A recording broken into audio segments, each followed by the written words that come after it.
Number of planks of dimension 4 meter by 50 centimeter by 20 centimeter that can be stored in a pit 16 meter long, 12 meter wide and 4 meter deep. बेटा हमें क्या कहा गया है इस question में कि number of planks, planks means wooden blocks, wood के ब्लॉक्स, और जिसे हिंदी में हम कहें तो फट्टे, फट्टे कहते हैं उसको हम। तो उनकी डायमेंशन क्या है?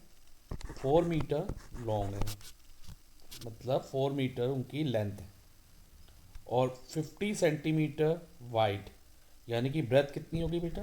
50 सेंटीमीटर, और 20 सेंटीमीटर उनकी बेटा हाइट है। देखो ऐसे, ये वुडन प्लैंक्स हैं, वुडन प्लैंक्स मैंने बताया ना, वुडन प्लैंक्स यानी कि ब्लॉक्स, वुड के ब्लॉक्स, और हिंदी में हम फट्टे कहते हैं इसे। तो ये हो गया, ओके। और अब क्या कहा गया है? That can be store in a pit. Pit means जब हम अर्थ को खोदें, उसको डिग करें अर्थ को, तो एक खड्डा बनता है, उसे हम पिट कहते हैं। और पिट की लेंथ कितनी दी है बेटा? 16 मीटर लॉन्ग है और 12 मीटर वाइड है और 4 मीटर डीप दे रखा है, 4 मीटर डीप। तो लेंथ 16 मीटर हो गई पिट की, पिट, और ब्रेथ 12 मीटर और हाइट 4 मीटर। अब हमें कहा, पूछा गया है कि ऐसे कितने प्लैंक हम इस पिट में स्टोर कर सकते हैं।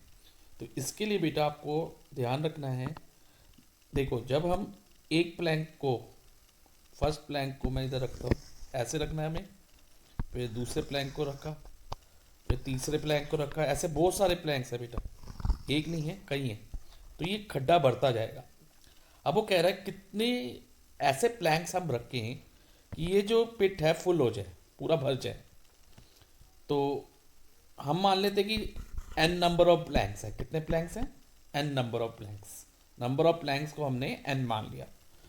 और अब इधर हम कॉन्सेप्ट क्या यूज करेंगे? वॉल्यूम या सरफेस एरिया। अब बेटा क्योंकि प्लैंक्स ये पिट में, इस खड्डे में क्या कर रहे हैं? दे आर ऑक्यूपाइंग स्पेस ना, स्पेस ही तो ऑक्यूपाई कर रहे हैं। Yes sir, they are occupying space. और जब हम स्पेस ऑक्यूपाई की बात करते हैं तो हम क्या फाइंड करते हैं? We find volume.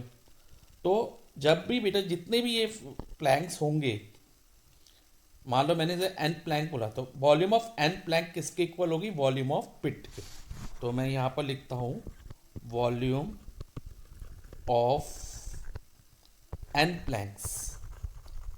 अब क्योंकि हमने नंबर ऑफ प्लैंक्स को क्या अज्यूम कर लिया कि नंबर ऑफ प्लैंक्स एन है, ठीक है, is equal to volume of pit, volume of pit.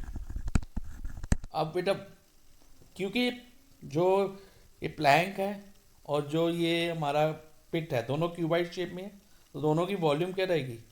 Length multiply breath multiply height. अब बच्चे इसमें ध्यान रखना है यूनिट्स का। देखो कुछ यूनिट्स हमारी मीटर में दी हैं, जैसे देखो ये मीटर में दिया 4 मीटर, इधर 16 मीटर, इधर 12 मीटर और इधर 4 मीटर। लेकिन दो यूनिट्स हमारी 50 सेंटीमीटर और 20 सेंटीमीटर में दी हुई है, सेंटीमीटर्स में दी हैं। तो हमारे यूनिट को सेम करना होगा, तो बेटर है कि हम मीटर को सेंटीमीटर में कन्वर्ट कर लें। बड़ी यूनिट को छोटी यूनिट में कन्वर्ट करना तो ईजियर रहता है, तो उससे डेसिमल रिमूव होता है, तो हमें वो करेंगे, ठीक है। तो पहले मैं लिख लेता हूँ वॉल्यूम ऑफ एन प्लैंक्स क्या होगा। एक प्लैंक की वॉल्यूम होगी l into b into h, यानी कि लेंथ 4 मीटर है। अभी मैं बेटा यूनिट सेम लिख रहा हूँ जो क्वेश्चन में दिया है, मल्टीप्लाई बाय ब्रेथ, ब्रेथ कितनी दी है? 50 metre, 50 centimetre not metre, okay, और height 20 centimetre, okay, is equal to, अब प्लैंक की बात करें बेटा, अब प्लैंक की बात हो गई। अब हम करेंगे बात पिट की। मैं इसको प्लैंक को निकाल देता हूँ, पिट की डायमेंशंस चेक करता हूँ क्या है, ठीक है। पिट की डायमेंशंस को चेक करता हूँ। अब पिट की डायमेंशन आप ऑब्जर्व करो कितनी है बेटा? लेंथ 16 मीटर है, लेंथ इज 16 मीटर, क्योंकि वॉल्यूम का फॉर्मूला क्या है? Length into breadth into height, 12 metre, और height 4 metre, breadth 12 metre, height 4 metre. और ये एन इसलिए लगाया क्योंकि एक प्लैंक की वॉल्यूम ये हो गई और n प्लैंक की n से मल्टीप्लाई करके निकलेगी। तो अब हमने इधर n की वैल्यू निकालनी है, यानी कि नंबर ऑफ प्लैंक्स निकालने हैं। तो अब हम यूनिट्स को सेम करते हैं। यूनिट को कैसे सेम करेंगे, ध्यान से समझना बेटा। अब आपको ये याद रखना है कि 1 मीटर में कितने सेंटीमीटर्स हैं, 100 सेंटीमीटर। तो जहाँ जहाँ मीटर है बेटा, जहाँ जहाँ मीटर दिया है हमें, वहाँ वहाँ हम 100 से मल्टीप्लाई कर देंगे। जैसे 4 मीटर है तो 4 इंटू 100, ये तो ऑलरेडी सेंटीमीटर में है, तो सेंटीमीटर को हमें कुछ नहीं करना, इसको एज इट इज लिख रहे हैं 50 इंटू 20। ऐसे ही इस साइड में भी 16 metre, 16 multiply by 100 multiply 12 multiply by 100 multiply 4 multiply by 100। अब सारी यूनिट सेंटीमीटर में हो गई जब हमने जो मीटर वाली यूनिट को 100 से मल्टीप्लाई कर दिया। ओके, अब नाउ बी केयरफुल, एन की वैल्यू कैसे फाइंड होगी बेटा। पहले हम लिख लेंगे 16 मल्टीप्लाई बाय 100, चाहे आप इसको 1600 लिख लो, या ऐसे ही लिखे रहने दो, इससे कोई मैटर नहीं करता बेटा। Multiply by 4 multiply by 100 upon upon upon 4 multi, जो एन के साथ यहाँ मल्टीप्लाई हो रहे हैं जितने भी ये नंबर्स हैं ये डिवाइजर में आ जाएंगे, डिनोमिनेटर में आ जाएंगे एन की वैल्यू निकालते वक्त। तो 4 multiply by 100 multiply by 50 multiply by 20।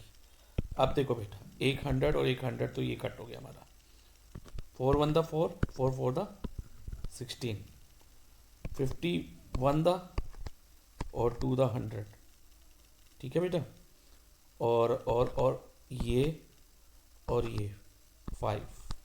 अब हमारे पास n की वैल्यू क्या रहेगी, ध्यान से समझना। n की वैल्यू में एक तो रह गया 4 multiply bye 12 multiply bye 2 multiply by 4 और मल्टीप्लाई बाय 5। तो 4 12 द 48, 48 2 द 96 और 96 पहले 5 दा कर लो बेटा, 480 हो जाएगा। और 480 इंटू 480 इंटू 4 करें तो देखो बेटा क्या बनता है, 32 16 192 जीरोस, 1920 प्लैंक्स हम इस पिट में स्टोर कर सकते हैं। तो हमारा आंसर होगा ऑप्शन बी 1920।